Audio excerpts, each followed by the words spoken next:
Other questions?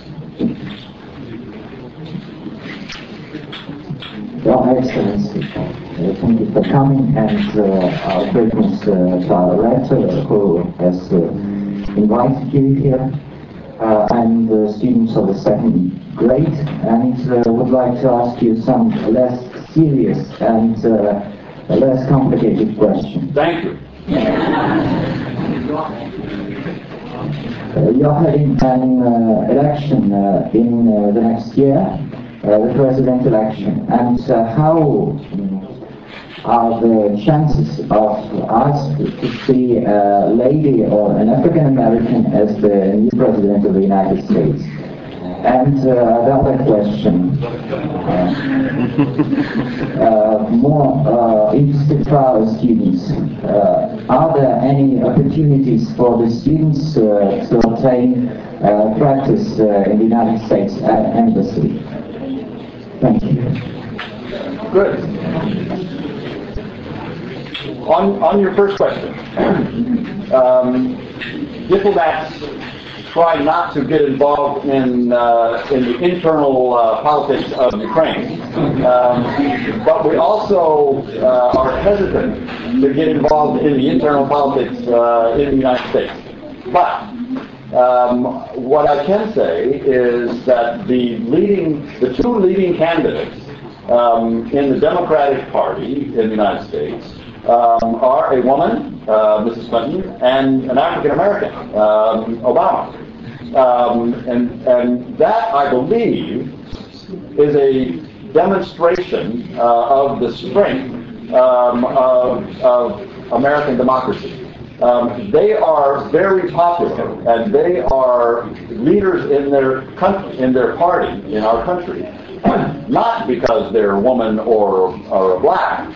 They are there because they are leaders.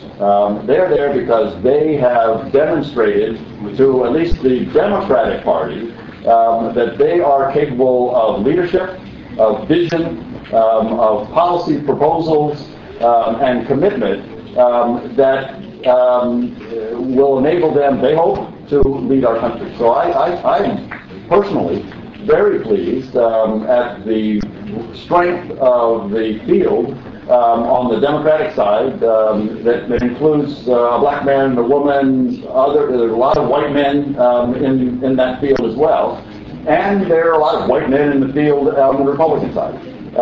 So there are, I think, it doesn't matter the gender, it doesn't matter the ethnic background. What we're looking for is the strongest, the most representative, the most committed, the best leader that we can find in our country. And Ukrainians are looking for the same thing. On your second question, I'm sure there are ways that we can take advantage of students with the commitment and the interest and the education of this university. I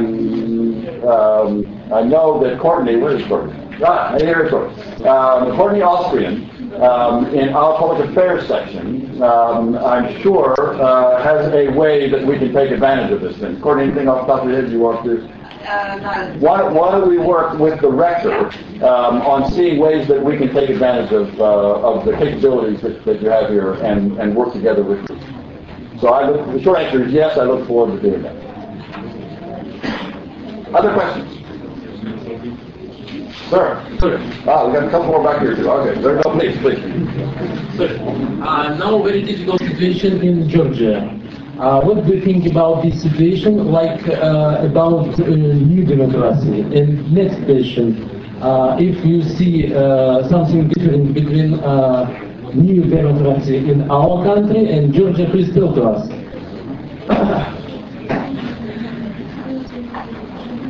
Georgia, another new democracy, exactly as you say. The president of Georgia went to school in the United States.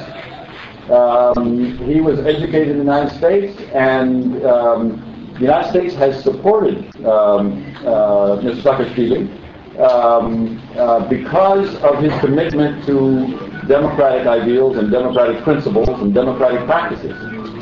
So we, like the rest of the international community, and I'm sure like Ukrainians, are watching what goes on in Tbilisi very carefully.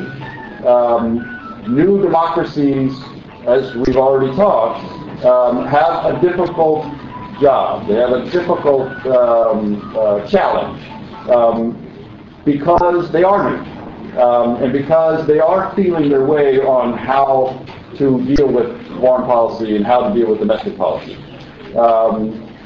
So we strongly support democracy in Georgia. We have encouraged the president to be very open in his dealings with the opposition. We have encouraged him to recognize that the opposition that just came to the streets over the past couple of days in Tbilisi has a perfectly legitimate right to express themselves. Everybody remembers the Rose Revolution in Georgia, which set the stage in some sense for the Orange Revolution here. And we greatly respect the right of opposition groups to express themselves and to demand of their government accountability. So we are very interested in how that goes. We're very interested in how democracy evolves in Georgia. We, like here, don't have prescriptions on their policies that they have to decide. Ukrainians have to decide about NATO and about anti-corruption and WTO. Georgians have to make similar decisions as well. We can express our view about the value of democratic processes and the value of European values, and in Ukraine's case, the openness on the part of the European Union, which I don't speak for, but of NATO in terms of if Ukraine makes that decision. Georgia, of course, is making a similar kind of calculation. The Georgians would like to join NATO. Ukraine hasn't decided yet. Ukraine, if you took a poll in Ukraine about NATO, membership would not win. But if you took that same poll in Georgia, membership would win of NATO, Georgia in NATO. So we are open. We are watching carefully what goes on in Georgia. We have great hopes and expectations that will succeed again and develop the potential, its full potential that we also see here in a young democracy in Ukraine. Thank you.